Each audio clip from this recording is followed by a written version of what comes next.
নমস্কার বন্ধুরা, প্রথমে ত্রিপুরা জবস আপডেট চ্যানেলের পক্ষ থেকে সকল বন্ধুদের জানাই আন্তরিক শুভেচ্ছা ও অভিনন্দন। বন্ধুরা, আজকের ভিডিওতে আমরা আলোচনা করব যেটা পাঞ্জাব ন্যাশনাল ব্যাংক থেকে সুন্দর একটা ভ্যাকেন্সি এসছে, যেটা স্পেশাল অফিসার নিয়োগ করা হচ্ছে। তো বন্ধুরা, এই ভিডিওতে আমরা ডিটেলস আলোচনা করব, কিন্তু সবার প্রথমে রিকোয়েস্ট করছি যে যারা এই চ্যানেলটা নতুন দেখছো তারা এই চ্যানেলটা সাবস্ক্রাইব এবং বেল আইকনটাকে ক্লিক করে নাও।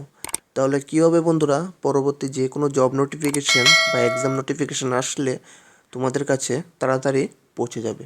তো চলুন বন্ধুরা, সেই নোটিফিকেশানটা পড়ে নেওয়া যাক।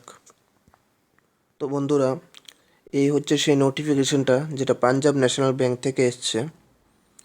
তো বন্ধুরা দেখুন, এখানে ক্লিয়ারলি লেখা আছে যে opening date for online registration এটা হচ্ছে 8/9/2020 এবং closing date for online registration 29/9/2020, অর্থাৎ 29/9/2020। এই ডেটের মধ্যে আপনাদের সেই অনলাইন রেজিস্ট্রেশনটা কিন্তু করতে হবে এবং tentative date of online examination কিন্তু অক্টোবর-নভেম্বর মধ্যেই হয়ে যাবে। তো বন্ধুরা, পাঞ্জাব ন্যাশনাল ব্যাংক থেকে যে পোস্টের জন্য ওরা লোক নিয়োগ করছে এটা সম্পূর্ণ ওরা ডিটেলস দিয়ে দিয়েছে। দেখুন, manager risk, manager credit, manager treasury, manager law, manager architect, manager civil, manager economic, manager HR, senior manager risk, senior manager credit. এবং এটার জন্য মোট ওরা ভ্যাকেন্সিটা দিয়ে দিয়েছে, এটা হচ্ছে 535টা ভ্যাকেন্সি মোট। তো বন্ধুরা, এটার জন্য যে কাস্ট ওয়াইজ যে ভ্যাকেন্সি আছে এটা সম্পূর্ণ ওরা টোটাল দিয়ে দিয়েছে। যেমন আপনারা দেখতে পাচ্ছেন যে টোটাল নাম্বার 535, তার মধ্যে এসসিদের জন্য হচ্ছে 81 অর্থাৎ 81টা, এসটিদের জন্য 41 অর্থাৎ 41, ওবিসিদের জন্য 145 অর্থাৎ 145, ইউএস জন্য 53 অর্থাৎ 53টা, আর জেনারেল ক্যান্ডিডেটের জন্য 215টা অর্থাৎ 215। বাকি যে পোস্ট আছে মানে ভ্যাকেন্সিগুলো আছে এটা সম্পূর্ণ পিডব্লিউবিডির জন্য। যেমন এটা ওসির জন্য 7, এইচআর জন্য 7, ভিআইয়ের জন্য 6 আর আইটির জন্য 6। তো বন্ধুরা, এই ক্ষেত্রে যে শিক্ষাগত যোগ্যতাটা চেয়েছে এটা চলুন এটা সম্পূর্ণ দেখে নেওয়া যাক কী কী চেয়েছে। তো বন্ধুরা দেখুন, এখানে পোস্ট ওয়াইজ শিক্ষাগত যোগ্যতাটা অলরেডি ওরা দিয়ে দিয়েছে। যেমন প্রথম যে পোস্ট আছে ম্যানেজার রিস্ক, এটার জন্য যে তারা এজ রিল্যাক্সেশনটা চেয়েছে অর্থাৎ বয়সের সময়সীমাটা চেয়েছে, এটা হচ্ছে মিনিমাম 25 বছর থেকে ম্যাক্সিমাম 35 বছর পর্যন্ত, অর্থাৎ 25 to 35। এবং এটার মধ্যে যে এডুকেশন কোয়ালিফিকেশন ওরা চেয়েছে এটা হচ্ছে bachelor, master in math, statistic, economics or from FRM, এরপরে পিআরএম, এরপরে DTIRM, MBA finance, CA, ICWA, CFA, PGPBF, minimum of 60% in aggregate. এবং এটার জন্য certificate examination of risk in finance service ওরা চেয়েছে এবং certificate course of risk management NIBM চেয়েছে। এবং এটার জন্য এক্সপিরিয়েন্স ওরা চেয়েছে minimum 1 year of post qualification experience in bank, PSU, corporate, high value credit. এবং 2 নম্বর যে পোস্টটা আছে এটা হচ্ছে ম্যানেজার ক্রেডিট, এটার জন্য যে বয়সের সীমাটা ওরা চেয়েছে এটা হচ্ছে মিনিমাম 25 বছর থেকে ম্যাক্সিমাম 35 বছর পর্যন্ত। এবং এসেনশিয়াল যে ওরা এডুকেশন কোয়ালিফিকেশন ওরা চেয়েছে এটা হচ্ছে CA, ICWA, MBA or PGDM with specialisation in finance or equivalent post graduation degree diploma from any AICTE approved institution. Minimum তোমাদের সেই গ্রাজুয়েটে মিনিমাম 60% মার্ক থাকতে হবে। এবং এটার জন্য যে ডিজারেবল দিয়েছে certificate in commercial credit, Moody's অ্যানালিস্টিক। এবং এটার জন্য ওরা 1 year এক্সপিরিয়েন্স চেয়েছে, এক্সপিরিয়েন্সটা চেয়েছে same 1 year experience qualification experience in bank, পিএসইউ, কোঅপারেটিভ, হাই ভ্যালু। 3 নম্বর যে পোস্টটা আছে হচ্ছে ম্যানেজার ট্রেজারি। এটার জন্য যে বয়সটা চেয়েছে ওরা 25 বছর থেকে 35 বছর পর্যন্তই, এবং এটার জন্য যে শিক্ষাগত যোগ্যতাটা ওরা চেয়েছে MBA finance or equivalent from a recognized university, institute or charter accountant. তো এই ডিজারেবল আপনাদের সেই কোয়ালিফিকেশন ওরা আপনাদের থাকতে হবে ডিপ্লোমা ইন ট্রেজারি ম্যানেজমেন্ট এবং PGPBF মিনিমাম অফ 60% ইন। আপনারা যে কোর্সটাই করে থাকুন এটার মিনিমাম আপনাদের 60% মার্ক কিন্তু আপনাদের হতে হবে, পার্সেন্টেজ। এবং এটার জন্য যে ডিজারেবল দিয়েছে এটা হচ্ছে certificate treasury dealer course IIBF। 2 নম্বর যেটা দিয়েছে এটা হচ্ছে certificate course in treasury management NIBM, এবং এটার মধ্যেও সেম আপনাদের সেই 1 ইয়ার এক্সপিরিয়েন্স ওরা চেয়েছে, 1 ইয়ার experience as a officer in banking treasury of bank. 4 নম্বর যেটা আছে এটা হচ্ছে দেখছেন ম্যানেজার ল। এটার মধ্যে যে বয়স চেয়েছে 25 বছর থেকে 35 বছর পর্যন্ত, এবং এটার মধ্যে যে ওরা চেয়েছে graduate with a degree in law. যারা ল নিয়ে গ্র্যাজুয়েট করেছেন তারা কিন্তু এটার জন্য দিতে পারবেন, এবং এটার মিনিমাম পার্সেন্টেজ ওরা চেয়েছে 60%। এবং এটার মধ্যে বলে দিয়েছে who has passed 5 years integrated course from the university recognize of government of India.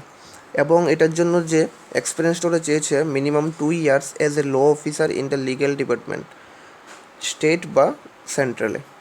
তো আপনারা সেই ডিজারেবল এক্সপিরিয়েন্সটা কিন্তু আপনাদের থাকতে হবে। 5 নম্বর যেটা আছে ম্যানেজার আর্কিটেক্ট। এটার জন্য যে ম্যাক্সিমাম বয়সটা আছে এটা 25 বছর থেকে 35 বছর, এবং এটার মধ্যে আপনারা bachelor degree in architecture from a university recognized by government of India. তো এটার মধ্যে যে ওরা পার্সেন্টেজটা চেয়েছে 60%, এটার মধ্যে বলেছে আর্কিটেকচার নিয়ে আপনাদের ডিগ্রি করতে হবে, এবং এটার মধ্যে আপনাদের 60% মার্ক থাকতে হবে। এবং এটা must have valid registration of council of architecture, আপনাদের ভ্যালিড রেজিস্ট্রেশন কাউন্সিল থাকতে হবে আর্কিটেকচারের মধ্যে। এবং must have knowledge of O2CAD, should conversant with government guidelines pertaining to procurement of work, good and service. তো এই শিক্ষাগত যোগ্যতাটা যেটা এটার মধ্যে ওরা চেয়েছে, এবং এটার মধ্যে minimum 1 year experience in planning, designing and supervising execution of multi stored commercial institute residential project along with the interior of government. এই এক্সপিরিয়েন্সটা আপনাদের চেয়েছে। যদি আপনাদের সেই এক্সপিরিয়েন্সটা থেকে থাকে তাহলে আপনারা এটার জন্য কিন্তু আপনারা অ্যাপ্লাই করতে পারবেন। 6 নম্বর যেটা আছে ম্যানেজার সিভিল। এটার মধ্যে যে বয়সের সময়সীমা আছে এটা হচ্ছে 25 বছর থেকে 35 বছর পর্যন্ত, এবং এটার মধ্যে যে এডুকেশন কোয়ালিফিকেশনটা ওরা চেয়েছে এটা হচ্ছে BE অর্থাৎ BTech degree in civil engineer. যারা সিভিল ইঞ্জিনিয়ার কমপ্লিট করেছো ডিগ্রি তারা কিন্তু এটার জন্য কিন্তু অ্যাপ্লাই করতে পারবে, এবং এটার মধ্যে ওরা ম্যাক্সিমাম 60% মার্কই কিন্তু ওরা চেয়েছে। এবং এটার মধ্যেও সেম 1 ইয়ার এক্সপিরিয়েন্স ওরা চেয়েছে কনস্ট্রাকশন, মানে এই স্টাডিটার যে রিলেটেড ওয়ার্কই কিন্তু ওরা এক্সপিরিয়েন্সটা ওরা চেয়েছে। ম্যানেজার HR এটার জন্য চেয়েছে 25 বছর থেকে 35 বছর, এবং এটার মধ্যে যে ডিগ্রিটা ওরা চেয়েছে 2 year full time, not enough distance mode of education, post graduate degree, diploma in personal management, industrial relation. তো আপনাদের সেটা পোস্ট গ্রাজুয়েট ডিগ্রি চেয়েছে ডিপ্লোমা ইন পার্সোনাল ম্যানেজমেন্ট, আপনার পার্সোনাল ম্যানেজমেন্টে ডিপ্লোমা করতে হবে, এবং industrial relation HR, HRD, HRM, labour law with a minimum of 60% mark চেয়েছে, এবং এটার মধ্যে 2 ইয়ার এক্সপিরিয়েন্স চেয়েছে as officer in the field of HR। 8 নম্বর যেটা আছে এটা হচ্ছে ম্যানেজার ইকোনমিক। এটার মধ্যে যে বয়সটা ওরা চেয়েছে 25 বছর থেকে 35 বছর, এবং এটার মধ্যে ওরা post graduate degree in economics, যারা ইকোনমিক্স নিয়ে ডিগ্রি করেছো এবং ওদের মার্ক 60% আছে তারা কিন্তু এটার জন্য কিন্তু অ্যাপ্লাই করতে পারবে। এবং এটার মধ্যে 2 year experience as officer in schedule commercial bank, PSU, central ও স্টেট গভর্নমেন্ট, এই এক্সপিরিয়েন্সটা ওরা চেয়েছে। 9 নম্বর যেটা আছে সিনিয়র ম্যানেজার। এটার মধ্যে সেম 25 বছর থেকে 35 বছর ওরা চেয়েছে, এবং এটার মধ্যে bachelor master in math, statistics, economics of FRM, PRM, DTIRM, MBA Finance, CA, ICWA, CFA, PGP, BF minimum of 60% মার্কে কিন্তু ওরা চেয়েছে এগ্রিগেটে। এবং certificate examination in risk in finance এটার মধ্যে সেম ওরা চেয়েছে, এবং certificate course in risk management NIBM, এবং এটার মধ্যে 3 years of post qualification experience ওরা চেয়েছে। তো আপনারা যদি এটা থাকে তাহলে কিন্তু আপনারা এটার জন্য অ্যাপ্লাই করতে পারবেন।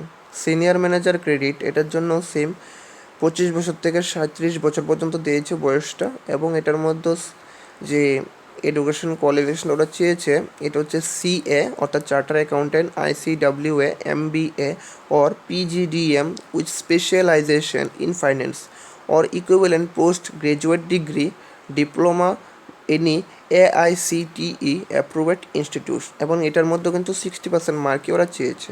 এবং ডিজারেবল মানে প্রায়োরিটি বেশি দেবে, certificate in commercial credit, Moody's analyst.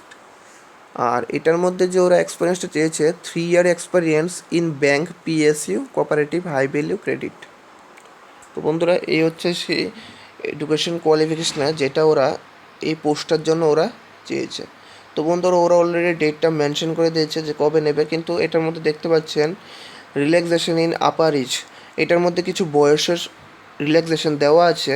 যারা শিডিউল কাস্ট আছো বা শিডিউল ট্রাইব আছো অর্থাৎ ST SC তাদের জন্য 5 বছর রিল্যাক্সেশন, এবং আদার ব্যাকগ্রাউন্ড কাস্ট OBC, যদিও এটার মধ্যে OBC সেন্ট্রাল কি মেনশন করে না, কিন্তু যদিও সেন্ট্রাল যে কোনো রিক্রুটমেন্টের জন্য OBC কিন্তু আপনাদের সেন্ট্রাল OBC থাকতে হয়, এটা যেটা আমরা 3 ইয়ার রিল্যাক্সেশন দিয়েছে।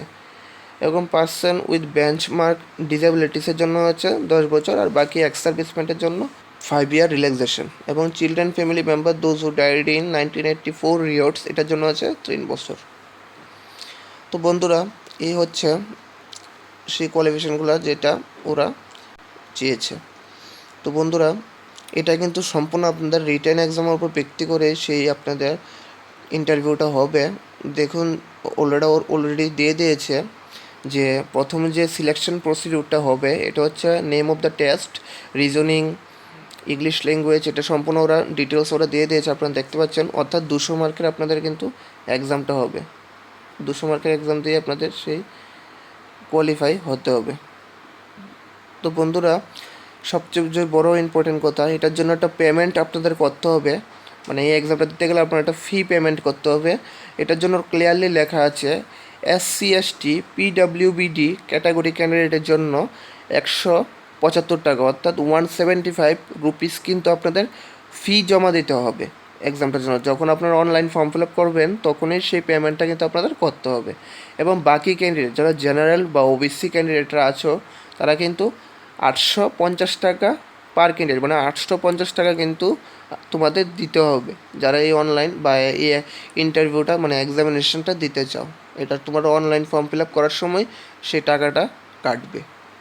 তো বন্ধুরা আশা করি তোমরা বুঝে গেছো, তবু আমি সবাইকে রিকোয়েস্ট করব যারা এটার জন্য ইচ্ছুক আছো বা যারা এটার জন্য এলিজিবল আছো তারা এই ইন্টারভিউটার জন্য অ্যাপ্লাই করার আগে সম্পূর্ণ আবার নোটিফিকেশনটা ভালো করে পড়ে নেবে, যেটা আমার ডেসক্রিপশন বক্সের মধ্যে আবার আমি দিয়ে দিয়েছি। তো বন্ধুরা এই ভিডিওটা এখনই শেষ করছি, পরবর্তী যে কোনো জব নোটিফিকেশান আসলে এবং যে কোনো এক্সাম নোটিফিকেশান আসলে অবশ্যই তোমাদের কাছে আমি নিয়ে আসব। তো বন্ধুরা এই ভিডিওটা এখনই শেষ করছি, সবাই ভালো থাকো, সুস্থ থাকো, জয় হিন্দ, জয় ভারত।